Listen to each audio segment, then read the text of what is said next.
할렐루야, 반갑습니다. 잘 지내셨죠? 예, 한 달 채 되기 전에 왔어요. 원래 다음 주에 한 달이 된 건데 좀 당겨 왔어요. 왜냐하면 다음 주가 이제 우리 다니엘 기도회를 앞둔 마지막 주일 오후 예배거든요. 다니엘 기도회 때에는 오후 예배가 없어요. 오전 예배, 여러분들은 이제 사부 예배를 드리겠지만 끝나고, 작년들은 삼부 예배 끝나고 밥도 안 드리고 다 집으로 보낼 거예요. 집에 가서 빨래하고 뭐 주일날 해야 될 것들 있잖아요. 좀 하시고 저녁 8시에 교회로 다시 와야 되니까. 그래서 앞으로 3주간은 주일날 낮 예배만 진행이 됩니다.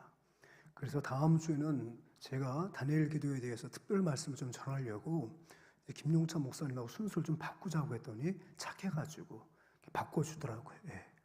또 안 바꿔주면 어떡할 거야? 그죠? 제가 그냥 하라고 또 부탁을 하면 또 착해가지고 하거든요. 어쨌거나 그래서 제가 오늘 조금 먼저 또 여러분을 뵙게 됐습니다. 사랑하는 여러분, 우리가 지금 10월 한 달은 우리 전체가 하나님의 어떤 성품을 닮아가자고 우리가 선포하고 지금 담기 위해서 말씀 배우고 있죠? 진실이죠, 진실. 여러분, 하나님이 진실하신 분인 줄 믿습니까? 아닌데요. 하나님이 뻥을 치시는데요. 하나님 진실하신 분이에요. 하나님은 거짓이 없으신 분이죠. 예. 하나님이 하지 못하는 것이 있어요. 거짓을 하지 못하세요. 하나님의 속성 안에 거짓을 찾아볼 수가 없거든요. 예. 그렇다면 우리가 하나님의 진실하심을 닮아가려면 우리에게 필요한 것이 있어요. 그것을 지난주부터 오늘까지 살펴보는데 첫 번째 뭡니까? 정직해야 돼요. 진실하려면 당연히 정직해야죠. 정직하지 못하는데 어떻게 우리가 진실을 이야기할 수 있겠습니까? 그럼 정직해야 되죠. 그래서 지난주에 우리 사도행전 5장의 말씀을 갖고, 여러분들 뭐 항상 금요 기도회마다 사도행전을 심층적으로 살펴봤겠지만 지난주 아나니아 삽비라 이야기를 통해서 우리가 성령 충만한 정말 진실한 성도가 되기 위해서 우리가 정말 정직해야 함을 한번 말씀을 통해 배웠습니다. 오늘은 두 번째예요. 우리가 정말 진실한 성도가 되려면, 하나님의 진실성 있는 그런 믿음의 백성이 되기 위해서 필요한 것이 무엇입니까? 두 번째는 바로 무엇입니까? 오늘 말씀에 나오는 것처럼 용기라고 하는 거예요. 용기. 여러분, 진실과 용기는 어떤 상관관계가 있을까요? 여러분, 인류 역사 속에서, 성경의 역사뿐만 아니라 인류 역사 속에서도 이 용기 있는 사람들 때문에 진실이 지켜지게 되고, 그러므로 사회가 더 나빠지지 않고 더 좋아졌던 그런 역사들의 예가 우리 주변에 참 많이 있습니다. 용기는 진실과 매우 밀접한 관계가 있다는 것을 오늘 이 말씀을 통해서 우리가 이제 알게 될 거예요. 여러분 읽었던 오늘 이 본문의 말씀 잘 알고 있는 말씀이죠? 예, 이스라엘 민족 가운데 리더십이 교체가 되는 거예요. 리더십이. 모세가 40년 동안 리더로 있었거든요. 근데 이제 그가 사명을 다하자 하나님께서는 후임자를 세우셨어요. 그 후임자가 누구예요? 여호수아였어요. 근데 여러분, 이 모세라고 하는 전임자가 정말 훌륭한 사람이었어요. 그래서 여러분 생각해도 모세 훌륭하죠? 그죠? 80살에 리더가 됐는데 120년 동안, 120살이 될 때까지 정말 누구 하나 못지않게 체력적으로나 또 영역으로나 시종여일했던 사람이 누굽니까? 모세예요. 모세가 죽는 날까지 눈이 흐려지지 않았다는 거예요. 그 말은 하나님의 은혜도 있었지만 그가 얼마만큼 리더로서 자기에게 엄격했는지를 볼 수 있어요. 정말 자기 관리를 잘했다는 얘기예요. 무조건 모세는 아무것도 안 했는데 하나님이 다 붙잡아 준 게 아니에요. 여러분, 그만큼 모세가 하나님의 사명을 감당하기 위해서 정말 자기 관리를 깔끔하게 했다는 거예요. 또 모세 못지않게 그의 후배로서 자기 관리 잘한 지도자가 하나 있죠. 누구예요? 갈렙이죠. 예. 40년 동안에 그는 하나님께서 주신 그 산지를 얻기 위해서 40세에 그 사명 받았는데 45년이 지나 85살이 될 때까지 그가 그때와 지금이나 여전하다고 말할 정도로 체력과 지혜가 떨어지지 않았다는 거예요. 왜요? 하나님이 약속하신 그 땅을 얻기 위하여, 그 땅을 차지하기 위해서 그는 늘 하나님의 약속한 때를 기다리고 그때 부끄럼 없이 하나님 앞에 자신의 전생애를 불살라 드리기 위해서 엄격하게 자기 관리를 했다는 것을 우리는 그 말씀의 이면 속에서 살펴볼 수 있는 거죠. 그러니까 모세는 자기 관리를 너무너무 잘했던 사람이고요. 하나님의 사명 감당을 위해서 정말 철저하게 하나님 바라봤던 그런 자였습니다. 그는 또 얼마나 많은 능력을 행하였습니까? 그가 손을 들어 기도하면요, 세상에 아말렉이라고 하는 그 전쟁에 능한 자들이 결국은 뒷걸음치게 되고, 그러니까 그의 기도에 따라서 이스라엘의 민족의 명운이 걸린 것처럼 그는 정말 기도의 사람이었다는 것을 알게 되죠. 근데 그랬던 모세가 한 세대를 마감하고 그 리더십이 여호수아에게 오는 거예요. 그러니 여러분, 여호수아가 얼마나 부담이 됐겠어요? 얼마나 부담이 됐겠어요? 사람들이 이렇게 얘기하죠. 야, 모세가 기반을 다 깔아놓고 뭐 여호수아 뭐 할 게 뭐 있냐, 땅 짓고 헤엄치기지라고 말을 하는데, 여러분 그렇지 않아요. 여러분의 부모 세대가 고생을 많이 했어요. 여러분 부모 세대의 20대, 여러분 20대 비교하면 그 풍요로움이 비교조차 안 될 정도죠. 그죠? 근데 여러분들에게 서운한 소리 뭐예요? 그러니 너희들이 힘든 게 뭐가 있냐? 우리 때 다 힘들었는데. 여러분 그 말은 너무 일반화시키는 오류예요. 또 이 시대에 우리가 짊어져야 할 사명이 있는 거죠. 그죠? 이 시대에 어려움이 있는 거예요. 그 어른들은 상상도 할 수 없었던 그 어려움이 또 이 시대, 20대, 30대에겐 또 있는 거예요. 그냥 뭐 밥 먹는 거, 잠자는 거, 환경적인 거 딱 비교해 보면 여러분들은 좋은 것 같지만 아닙니다. 그들이 경험하지, 전 세대가 경험하지 못한 20대, 30대가 짊어져야 할 짐들이 있는 거죠. 근데 그것에 대해서 뭐 내가 겪었던 30대에 비하면 아무것도 아니라고 일반화할 수는 없는 거예요. 여러분 맞죠? 틀려요? 이거 맞잖아. 맞으면 좀 아멘 좀 해라 좀. 맞죠 여러분? 예. 김용찬 목사님 설교 때 아멘 하면 잘하더니 차별하기야? 그래. 그러니까 여러분 그거예요. 그러니까 여러분 때도 해야 할 일이 있는 거죠. 여호수아도 마찬가지였어요. 아무리 모세가 기반을 잘 닦고는 건 분명하지만 또 여호수아에게 주어진 사명이 있었는데, 어떤 면에서는요 모세가 경험하지 못한 일들이었어요. 그게 뭡니까? 모세가 유일하게 경험하지 못했던 게 하나 있어요. 그게 바로 뭐예요? 가나안 정복이었어요. 가나안에 대해서 12명의 정탐꾼은 파송한 적이 있었어요. 하지만 실제적으로 가나안 땅을 제대로 본 적도 없고, 모세는 또 가나안 땅의 어떤 민족들과 제대로 싸워본 적도 없었습니다. 그냥 요단강 건너편에 있었던 아말렉과 바산왕 옥과 그 시온과 싸운 게 전부였어요. 그러니까 여러분 그 가나안을 정복하고 정착하는 것은 여호수아에게만 주어진 고유의 사명이었기 때문에 그는 매우 두려워하고 있었다는 거죠.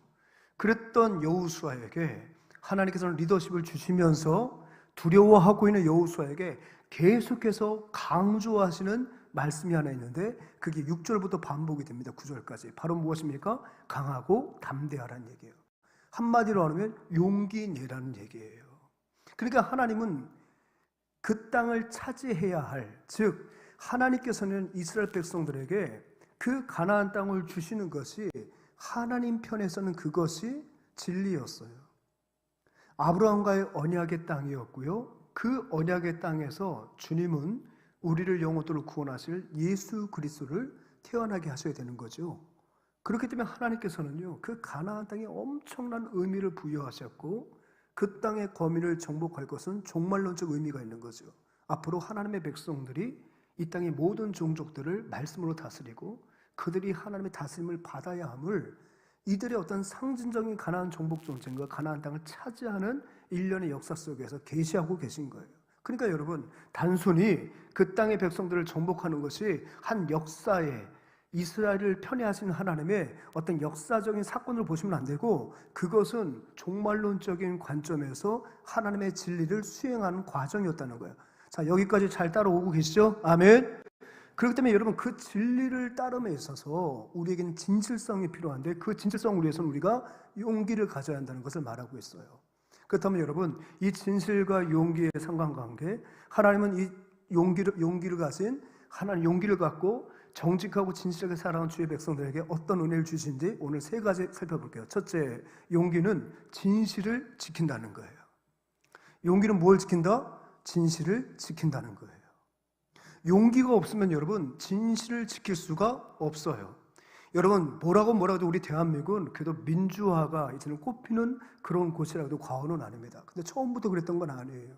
여러분들도 대한민국의 현대사를 배웠겠지만 대한민국의 현대사는 정말로 암울한 역사가 점철되어 있었어요. 특별히 3.15 부정선거라는 것이 있었죠. 자유당 정권이 그 이승만 정권을 계속 유지하기 위해서 부통령 선거에서 엄청난 비리를 저지른 거죠. 부정선거를 한 거예요. 오늘날의 부정선거 이슈하고는 다른 차원이에요. 공권력이 동원돼서 그 부정선거를 통해서 이기붕이라고 하는 그 유명무실한 사람을 부통령으로 당선을 시켜놓은 거예요. 그게 3.15 부정선거였어요. 여러분, 그것은 진리가 아니죠. 진실이 아닌 거죠. 많은 사람들이 그 서슬퍼런 자유당 정권과 정치 깡패들이 활발한 그 어려운 시대에도 그것이 부당함을 알리게 된 거죠.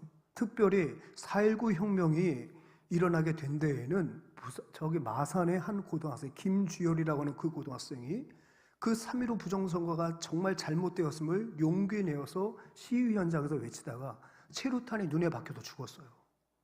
그런 아이를 어떻게 했습니까? 경찰들은 그냥 마산 앞바다에 수장시켜버린 거예요. 근데 얼마 지나서 시신이 떠올랐는데 그 눈에 충격적인 거죠. 눈에 체류탄이 박혀 있는 거예요.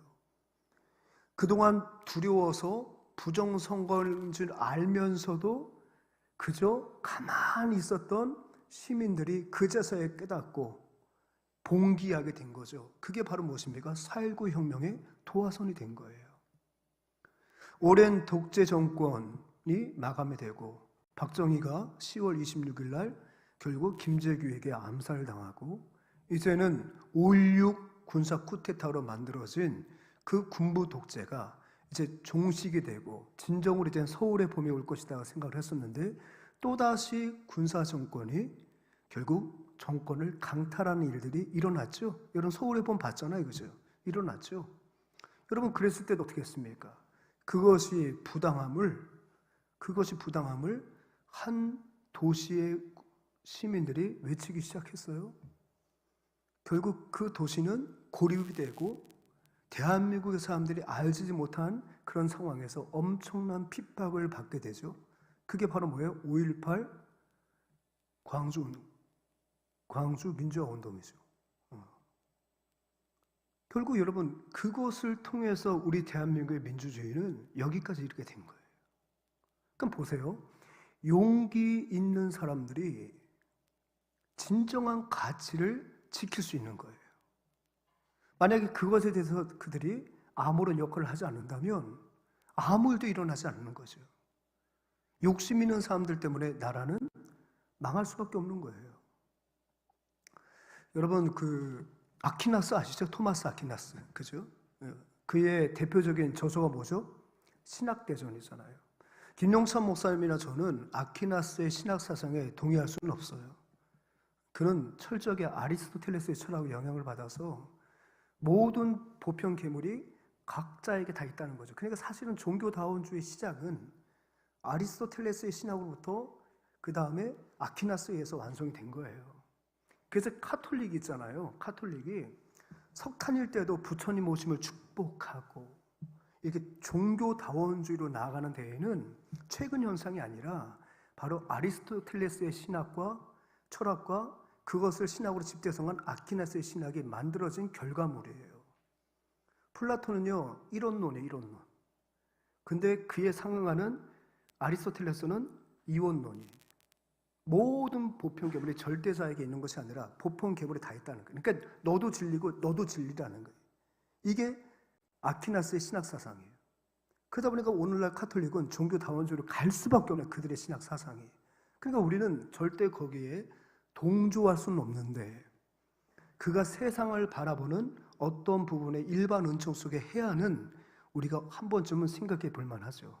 특별히 신학대전을 보게 되면 어떤 재미있는 이야기가 있냐면 악한 일에 나쁜 일에 가담하는 9가지 방법을 소개하고 있어요. 여러분 나쁜 일을 하고 싶으면 잘 배우세요. 근데 이 나쁜 일에 그냥 직접적으로 함께 나쁜 짓 하면 뭐 방법이 없고 함께 그냥 나쁜 짓을 하면 되지. 근데 함께 가담하지 않으면서도 나쁜 일을 하는 사람한테 바란짜고 올려놓을 수 있는 방법이 있다는 거예요. 쉽게 말하면. 그러니까 단순히 직접적으로 범한 죄뿐만이 아니라 다른 사람의 죄에 간접적으로 동참할 수 있는 9가지 방법이 있다는 거예요. 첫 번째가 뭐냐면 읽어볼까요? 첫 번째 시작. 조언. 네. 내가 직접 가서 누굴 패지 않아도 야 걔는 야 거기가 약점이야. 걔는 그 시간 되면 혼자 걸어가거든. 그때 걔를 치면 돼. 이렇게 조언하는 거야. 직접 가서 폭력적인 행위를 하지 않아도 그 폭력을 걔가 완수할 수 있도록 자꾸 조언을 하는 거죠. 이것도 뭡니까? 나쁜 일에 적극적으로 가담하는 것과 같아요. 두 번째 뭡니까? 명령하는 거죠. 야, 너 쟤 언제까지 볼 거야? 쟤 그러다가 이제 앞으로 너 되게 우습게 생각한다. 지금쯤에 꺾어놔. 쟤 밤에 갈 때 꺾어놔. 명령하는 거죠. 예. 그러니까 이게 뭡니까? 이것도 적극적으로 그 범죄 현장은 없었어도 사실은 엄청난 그 범죄에 원제공하는 거죠. 세 번째 무엇입니까? 동의하는 거. 네 번째 뭐예요? 칭찬하는. 야, 너 진짜 어쩜 그렇게 뒷담화를 잘하냐. 네가 말하면 진짜 없는 것도 있는 것 같아. 넌 타고난 진짜 너무너무 거짓말을 잘해. 이렇게 칭찬하는 경우는 없겠지만 그죠? 이렇게 그의 악행을 칭찬해 주는 거예요. 너 잘했어. 걔 이제 앞으로 너한테 다시는 딴소리 못할 거야. 이렇게 칭찬해 주는 거예요. 그의 범죄를 옹호하는 거와 마찬가지라는 거죠. 어느 날 내가 사랑하는 자녀가 친구 집에 갔다 오더니 엄마 이것 봐라. 그게 뭐야? 내가 바늘 가져왔어. 그랬더니 그 엄마가 깜짝 놀라서 야, 이 바늘 어디서 갖고 온 거야? 친구한테 가져왔는데 얘 이 녀석아 왜 남의 물건 너 그러면 안 돼. 얼른 갖다 줘. 사과해. 너 그러면 안 돼. 이게 부모의 도리인데 너무 그 새끼가 예쁘다 보니까 부모가 한다 소리가 야 어떻게 엄마가 바늘이 필요한 줄 알고 갖고 왔어. 참 잘했어. 너는 정말 엄마가 필요한 걸 너무너무 잘 알아. 걸리지 않았지? 잘했어. 어쩜 그것도 안 걸리고 갖고 왔어. 그런 부모가 없겠지만 결국 거기서 만들어진 속담이 뭐죠? 바늘 도둑이 뭐 된다는 거예요? 소도둑이 된다는 거예요. 그때 엄마가 칭찬을 거두고 그것에 대해서 그 아이를 바르게 훈육했다면 그럴 일이 없어지는 거죠. 그러니까 여러분 칭찬이에요. 다섯 번째 무엇입니까? 침묵이에요. 여섯 번째 비밀 유지. 일곱 번째 협력. 여덟 번째 방어. 방어하는 거예요. 걔 편에 서가지고 걔가 그럴 수밖에 없다고 얘기하는 거 이런 일부분은 필요할 수 있어요. 근데 계속해서 그렇기 때문에 이렇게 해야 된다. 여러분 가정 환경이 어려우면 다 그렇게 행동을 해야 되는 거예요? 가정 환경이 오면 그렇게 말을 막 해야 되는 거예요? 가정 환경 어려워도 성실하게 사는 사람 많고요. 가정 환경 없고 양 부모 없이 살아온 아이들도 그것을 극복하고 정말 바르게 사는 사람들이 많아요. 근데 일부분은 걔를 이해하는 측면에서 그걸 말할 수 있어요. 예를 들어서. 근데 그걸 앞세워가지고 그걸 바로잡으려 해줄 때도 안 된다고. 그것 때문에 그렇다고. 여러분 그거는 디펜스를 잘못하는 거예요. 그거는 그 아이가 계속해서 그 행동을 할 수 있도록 지지하는 것과 똑같다는 거예요. 마지막 아홉 번째 뭐예요? 즐거워하는 거예요. 그의 거짓말을 즐거워하고 그의 폭력적 행위를 즐거워하고 남 괴롭히는 일 없어 함께 즐거워해 주는 거. 결국 그것이 그 악에 가담하는 방법 가운데 하나라는 거죠. 근데 저는 이 이야기 가운데 제가 주목해 보는 것은 바로 먼저 다섯 번째 침묵이라는 거예요. 침묵. 그것이 분명히 아닌 걸 알면서도 침묵하는 거예요. 우리 공동체 가운데 있어서는 안 될 일들이 있고 없는 일들이 누군가의 생각을 통해서 만들어지고 있음에도 불구하고 이것은 정말 하나님께서 이거는 굉장히 싫어하신 것임에도 알면서도 불구하고 그 사람과 나와의 친분 관계 또 그 사람들이 지금 일단 이 공동체에서 그 갖고 있는 영향력을 생각할 때 내가 거기서 이런 소리를 하게 되면 결국에는 내가 그들의 영향력에 기세가 눌리게 되고 큰 피해를 볼 것 같은 그런 어떤 피해의식 때문에 내가 침묵한다는 것. 나의 침묵을 통해서 진리가 바뀌어지게 되고 진리가 왜곡됨을 알면서도 침묵하는 것. 여러분 이것은 결코 긍정적인 태도가 아닌 거죠. 여러분 보세요. 만일 여러분들이 하나님 말씀을 알면서도 우리 공동체 가운데 그 말씀에 역행하는 일들이 일어남에도 불구하고 여러분 침묵한다면 여러분들도 그 일에 동조하는 거죠. 그렇기 때문에 여러분 오늘 본문을 보십시오. 용기는 결국 무엇을 말하는 거예요? 진리를 지키는 거예요. 기독교의 진리도 그렇게 지켜진 거죠. 특별히 여러분 로마 시대에 얼마나 많은 기독교인에 대한 박해가 있었습니까? 흔히 10대 박해라고 하는데 10명의 황제를 중심으로 하여 혹독한 박해가 이루어지는 거죠. 진리의 말씀을 가로막기 위하여 진실한 성도들의 삶을 가로막기 위해서 정말 엄청나게 사단이 그 공권력을 갖고 있는 황제를 통해서 핍박을 했는데 특별히 네 번째 박해를 주도했던 마르쿠스 아울리우스 황제가 있어요. 이 아울리우스 황제는 로마인들에게 있어서 굉장히 추앙받는 존경을 받는 그런 왕이죠. 마르쿠스 아우렐리우스가 바로 누굽니까? 여러분 혹시 명상록이라는 책을 알고 계세요? 명상록, 고전 중에 고전이에요. 그래서 많은 정치 리더십들이 필독서로 여길 정도로 굉장히 이 아우렐리우스의 철학과 정치 철학을 담고 있는 그런 책이거든요. 그만큼 로마인들에게 있어서 이 아우렐리우스는 현자로 통했던 사람인데 그의 이면에 무엇이 있습니까? 무섭도록 기독교를 박해했던 황제였다. 그때 순교했던 한 사람을 소개하는데 그 사람이 바로 누구냐면 폴리갑이라는 사람이에요. 이 폴리갑은 서머나의 감독이었어요. 서머나 교회를 이끌어갔던 목회자였다는 얘기예요. 목회자. 근데 그 폴리갑이 86살에 이제 아울레리우스의 그 박해 때문에 이제는 사형을 온도받고 화형을 당하게 되었습니다. 근데 이 폴리갑은 그 당시 초대교인들에게 엄청난 영향력이 있는 사람이었어요. 왜냐하면 정말 믿음의 본이 되는 사람이었거든요. 특별히 여러분 서머나 교회 어디서 배웠죠? 요한계시록을 보게 되면 소아시아의 7교회가 등장하잖아요. 그죠? 그 7교회 중에서 5교회는 다 책망을 받았는데 2교회만 책망이 없고 칭찬만 있어요. 그 2교회 가운데 하나가 바로 뭐예요? 서머나교회예요. 그래서 서머나교회는 매우 모범적인 교회였고요. 바로 서 있는 교회였는데 그럴 수밖에 없었던 것은 뭐냐면 이 폴리가 같은 그런 믿음의 사람들이 계속하여 그 교회를 지켜왔기 때문인 거죠. 그러니까 여러분 이 서머나교회가 갖고 있는 상징성은 매우 컸어요. 그래서 이제 폴리갑을 순교시키면서 죽여버리는 것에 의미가 있는 게 아니었어요. 로마인들이 원했던 건 뭐냐면 그 폴리갑 한 사람을 회유하여서 지금까지 그가 진리라고 외쳤던 모든 것들이 다 거짓말이었다는 것을 모든 사람들에게 정말 들려주기를 원했던 거죠. 그래서 여러분 어떡합니까? 이제 사형대에 묶어놓고 그의 발 아래 바짝 마른 장작을 산더미처럼 쌓아놨어요. 그리고 기름을 부었어요. 불만 붙이면 끝이야. 여러분 사람이 다 죽는다는 거 얼마나 고통스럽겠냐? 얼마나 두려웠겠냐? 그랬던 폴리갑에게 이젠 회유합니다. 뭐라고 회유합니까? 그리스도를 부인하라. 그리고 가이사를 믿지 않는 그들의 입장에서 로마의 황제 아래에 있으면서 로마 황제를 신으로 받들지 않는 사람들은 그들의 기준으로 볼 땐 무신론자인 거야. 이 땅의 무신론자들은 꺼져라 라고 외치라는 거예요. 그 예수 그리스도를 부인하고 황제를 믿지 않는 무신론자들은 저주하라는 거예요. 그랬을 때 폴리갑이 무신론자는 저주했어요.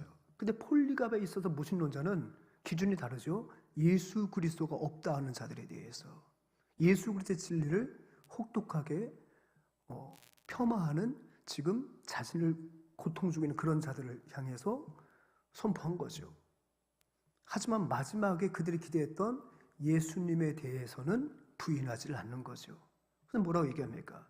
내 인생 86년 동안에 그 하나님께서는 예수님께서 나를 구원하여 주시고 늘 나를 지켜주시어서 내가 그를 구원의 왕으로 섬겨왔는데 어찌하여 내가 지금 어렵다고 하여 그분을 부인할 수 있겠습니까? 끝까지 그는 용기 있게 예수 그리스도가 내 인생의 왕이심과 구원자 되심을 증언하였다는 거예요. 결국 폴리갑은 화형당하였지만 그의 이러한 진리를 지켰던 용기가 결국 초대교회에 이어서 속사도 시대까지 많은 그리스도인들이 박해 현장 속에서도 용기가 충만하여 진리를 지켜내는 하나의 엄청난 기폭제가 된 것을 기억합니다. 오늘 본문도 그걸 얘기하고 있어요. 6절을 한번 읽어보겠습니다. 강하고 담대하라. 너는 내가 그들의 조상에게 맹세하여 그들에게 주리라 한 땅을 이 백성에게 차지하게라. 그 땅을 차지하는 것은 여러분 진리예요. 진실이에요. 하나님의 진리였어요. 근데 그걸 어떻게 지키라는 거죠? 강하고 담대함으로. 하나님의 진리의 말씀이 이 땅 가운데 확장되는 것을 너의 그 강하고 담대함으로 그것을 지켜가라는 거예요. 사랑하는 여러분, 용기를 내십시오. 침묵하지 마십시오. 침묵은 진리를 지키는데 아무런 도움이 되지 않습니다. 아닌 것은 아니라고 말할 수 있는, 아무리 나하고 친한 관계를 할지라도 그의 영혼을 사랑한다면 여러분 침묵하지 마세요. 하지만 우리에게 지혜가 필요하겠죠. 정지하듯 말하지 마시고 그가 깨닫고 바른 자를 돌아올 때까지 여러분 바로 서서 훈계할 수 있는, 그러므로 진리를 지켜내고 진실한 삶을 살아내는 우리 사랑하는 더불어 청년부가 되기를 소망합니다. 그렇다면 여러분, 두 번째, 그럼 용기는 어떻게 형성이 되는 건가요? 담대하라, 강하고 담대하라 말할 수는 있어요. 우리 주님도 강하고 담대하라 이렇게 권면만 하신 분이 아니에요. 우리가 강하고 담대할 수 있도록 하나님은 근거를 주셨다는 거예요. 어떻게 해야 우리가 서슬퍼런 세상의 공권력 앞에서 진리를 호도하는 세상의 문화 속에서도 우리가 굴하지 아니하고 정직하게 용기 내어 하나님의 말씀을 전할 수 있겠습니까? 어떻게 우리의 강하고 담대함이 꺾이지 않을 수 있겠습니까? 그것은 바로 무엇입니까? 하나님의 말씀이라고요. 용기의 근원은 곧 하나님의 말씀인 줄 믿습니다. 아멘. 우리 성경 말씀 한번 볼게요. 자, 성경 말씀 우리 8절 한번 봅시다. 8절. 이 율법책을 내 입에서 떠나지 말게 하며 주야로 그것을 묵상하여 그 안에 기록된 대로 다 지켜 행하라. 그리하면 내 길이 평탄하게 될 것이며 내가 형통하리라. 여러분, 우리가 담대하여서 진리를 지켜냄으로 인하여 그 진리가 주는 그 진실한 삶이 우리가 선사하는 하나님이 주신 평강과 형통을 누리고자 한다면 어떻게 된다고요? 이 율법의 말씀을 내 입에서 떠나지 말게 하라는 거예요. 이 율법의 말씀은 곧 하나님의 명령, 하나님의 말씀을 이야기하는 거예요. 우리가 날마다 강하고 담대하려면 그 강하고 담대함의 원천을 어디서 구해야 되느냐? 하나님의 말씀에서 구해야 된다는 거예요. 하나님의 말씀이 내 입에서 떠나지 않게 된다는 거예요. 그 떠나지 않는 하나님의 말씀이 저와 여러분들을 붙들어 주는 거예요. 강하고 담대할 수 있도록 그 말씀이 여러분들을 사로잡아 준다는 사실을 여러분 기억하시기 바랍니다. 말씀에 사로잡히면, 약속의 말씀에 사로잡히면, 신자신 그 하나님의 약속을 의지하게 되면 현 시대의 모든 문제 속에 우리가 일희일비하지 않아요. 그 말씀의 권위를 알기 때문에, 그 말씀이 반드시 이루어질 것을 알기 때문에 우리는 더욱더 강하고 담대하게 된다는 사실을 여러분 기억하시기 바랍니다. 사랑하는 여러분, 그 말씀은, 하나님은 말씀이신 줄 믿습니다. 말씀이 육신이 되어 우리 가운데 거하신 분이 바로 누구죠? 예수 그리스도예요. 즉, 이 율법의 말씀을 내 입에서 떠나지 말게 하라는 얘기는 뭐냐면 늘 하나님 은혜에 사로잡혀 있으라는 거예요. 여러분, 그럴 때 우리가 뭐죠? 담대하게 되는 거예요. 담대하게 되는 거예요. 사랑하는 여러분, 어떤 사람들은요, 용기의 근원을 물질에서 찾아요. 일면 재산이 많고 연봉이 높고 또 돈이 많은 사람들은 그렇지 않은 사람들보다 용기 있게 보여요. 우리 청년들 관점 한번 말해볼까요? 우리 어쩌다가 식사 한번 하고 나면 다 주머니 사이즈 다 똑같으니까 서로 각자 계산하는 경우들이 많죠. 그죠? 근데 여러분 보세요. 어떤 형을 보니까 이 형은 막 그냥 야야야야 너도 카드 너도 내가 오늘 쏠게. 막 그냥 너무 좋잖아요. 그죠? 혹시 우리 교회 그런 형 있어요? 호구 형 있어요? 그런 형 있습니까? 홍인이가 호구인가요? 동현이가 호구인가요? 동현이 요즘 살 빠지니까 그것 때문에 살 빠지나? 그러니까 보는 거야. 막 어딜 가든 시간에 그냥 형이 막 빡빡 쏘는 거예요. 막 집안에도 그런 분들이 있어요. 뭐 한다고 그거 내가 할게. 막 조카들 막 손자들 돈 빡빡빡 주는 분이 있단 말이에요. 누가 봐도 그분은 용기가 있어 보이고 누가 봐도 그분은 정말 남자 같단 말이에요. 근데 여러분, 저희 집안에도 그런 분이 있었거든요. 근데 이분이 사업이 어려워졌어요. 다 하던 일을 정리했어요. 그랬더니 언제부턴가 그 가정에서 집안 모임이 있어도 아무 말씀을 못 하시는, 그냥 가만히 있어. 전 같으면 그거 내가 할게요. 그거 내가 할게요. 요즘 다 어려우시죠? 그거 제가 할게요. 용기 있게 딱 나서가지고 모든 걸 주도하던 사람인데 이제 본인의 사업이 쪼그라들고 사업장을 다 정리하고 비청산하고 나니까 이제 가진 게 없는 거야. 그러니까 이제 가만히 숨만 쉬고 있는 거예요. 여러분, 좀 죄송한 예를 들었지만 그분의 용기의 그 근저에는 무엇이 있었던 거예요? 돈이었어요. 돈. 어떤 사람은 명예가 있다 보니까 모든 것이 막 용기 있는 것이 막 나서 그런다 말이에요. 근데 그 건불 11년, 화무 11이라고 권력과 꽃은 여러분 열흘 지나면 다 지나가는 건불 10년이에요. 예. 권세 이런 것이 다 10년 아니면 다 끝나는 거예요. 그러고 나니까 삶 위축돼 가지고요. 아무 말 못하는 거예요. 여러분, 다섯 말씀, 말씀에 근거하지 않은 용기라는 것은요, 언젠간 소멸되는 것입니다. 일시적인 거예요. 나보다 더 많이 가진 사람이 있으면 오히려 더 열등감을 느끼는 거예요. 그러면 여러분, 용기의 바탕은 오직 하나님의 말씀이에요. 할렐루야. 그럴 때 우리가 정말로 우리의 용기의 샘이 마르지 않는 거예요, 여러분. 뭐 여러분들의 재능, 경험, 그것이 여러분들의 용기의 밑바탕인 것처럼 보일 수 있지만 그것은 더 경험이 많은 사람 앞에 결국은 위축이 될 수밖에 없다는 거죠. 사랑하는 여러분, 다시 한번 얘기하지만 우리가 강하고 담대할 수 있는 것은 바로 뭐냐면 하나님의 말씀입니다. 여러분, 이 땅 가운데 강하고 담대하게 살고자 한다면 이 율법의 말씀이 여러분들의 입에서, 여러분들의 뇌리에서, 여러분의 심장에서 떠나지 않게 하시기 바랍니다. 영원하신 하나님의 말씀을 붙잡을 때 우리는 실패를 극복할 수 있고 내가 경험하지 못했던 하나님의 새로운 세계를 바라볼 수 있는 놀라운 은혜가 있다는 것을 기억하십시오. 마지막으로 이 용기는 우리에게 어떤 은혜가 있습니까? 용기는 하나님의 역사를 보게 한다는 거예요. 여러분, 9절 말씀 한번 읽어보죠. 시작. 내가 내게 명령한 것이 아니냐? 강하고 담대하라. 두려워하지 말며 놀라지 말라. 내가 어디로 가든지 내 하나님 여호와가 너와 함께 하느니라. 그러면 용기 있는 사람은요, 강하고 담대하고 하나님의 약속을 믿고 하나님의 그 율법의 말씀을 떠나지 않고 늘 있는 사람은요, 무엇을 경험하는 줄 아세요? 하나님이 자신과 함께하고 있음을 경험하게 된다는 거예요. 하나님의 일하심을 경험하게 된다는 거. 할렐루야. 하나님이 나와 함께 걷고 계심을 여러분이 체험할 수 있다는 거예요. 여러분, 이게 바로 은혜입니다. 용기가 있는 자들, 용기가 있어서 하나님 믿고 하나님 말씀 듣고 도전하는 자는요, 그와 동행하시는 하나님을 경험하게 되게 되는 거예요. 여러분 보십시오. 엘라 골짜기에서 40일 동안에 블레셋 군대가 여호와 하나님을 모독합니다. 그 선두에 누가 있었습니까? 골리앗이 있었습니다. 하나님을 무시했어요. 하나님을 기만했어요. 그러나 사울을 비롯한 이스라엘 군대 누구도 용기가 없어 나서질 못하고 있을 때 누가 나섰죠? 다윗이 나섰어요. 누구든지 다 만류했지만 그는 나갔습니다. 이 할례 없는 백성이 어찌해요? 살아계신 하나님을 모독하느냐? 그러면서 그가 목동으로 있을 때 간증을 사울 왕에게 하는 거예요. 내가 아비 양을 지킬 때 있잖아요. 하나님이 나와 함께 하셔서 모든 짐승의 이빨 사이에서 양 한 마리도 잃지 않고 건져내게 하셨어요. 그는 계속해서 여호와 하나님의 일하심을 그의 뇌리 속에서 그의 입술 가운데 담아두고 친구했단 말이죠. 그러니까 이발도 하는 자기를 지금 확신했다는 거죠.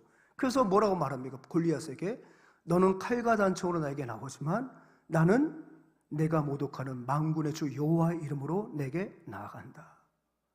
그랬을 때 하나님은 그에게 보여주셨어요. 그의 물매 가운데 하나님이 함께 하심을, 구척장신과도 같은 골리앗을 쓰러뜨린 것을 보여주셨어요. 실패했던 베드로와 안드레에게 다시 가서 깊은 데 가서 그물을 내려봐 했더니 그들이 뭐라고 말하죠? 말씀에 의지하여 내가 그물을 내겠습니다.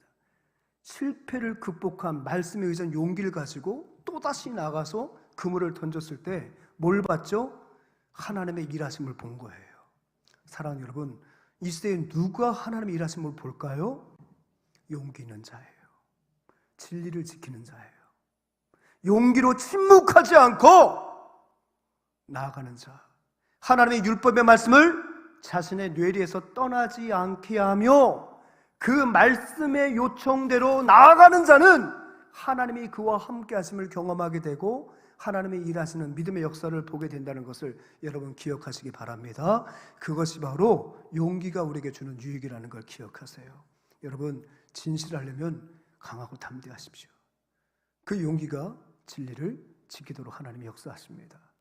그 용기의 원천은 물질과 권력이 아니에요. 경험이 아니에요. 무엇입니까? 하나님의 말씀이에요. 그것을 가지고 우리가 용기 있게 나아갈 때 우리는 나와 함께 일하시는 하나님의 역사를 경험하게 된다는 것 꼭 기억하시는 여러분 되시길 바랍니다.